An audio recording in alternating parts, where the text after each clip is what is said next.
Hello, my name is Michael DeAngelo, and I'm going to cover the use of role templates when you have governance turned off or you are in setup mode. Now, first of all, the role templates feature is a premium only feature. If you are using the free version of the product, you won't see this feature.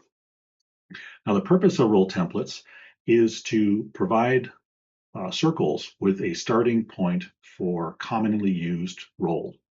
So, for example, project manager might be a role that's frequently created throughout the organization. And it would be nice to have a starting point for that rather than having to copy paste from another part of the organization or to rethink it.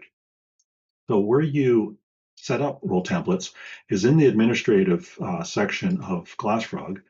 You select role settings, and under role settings, select features, and you'll see role templates here. Select role templates.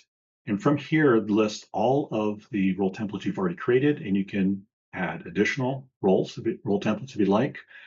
You can also modify existing templates. There's project manager, the purpose, accountabilities. Once you've defined a role template, this now becomes available to the rest of the organization.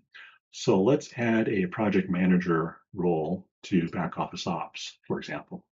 So in back office ops, they're going to go to roles, hit add role, and now you have this option to choose a template, and we're going to choose project manager. Now it pre-fills this out with whatever's in the template, but you can come in and change it to whatever you'd like. You can delete some accountabilities or whatever it is you want to change, hit save, and now you have a new role called project manager as defined from there. So that's how you use role templates when you have governance turned off.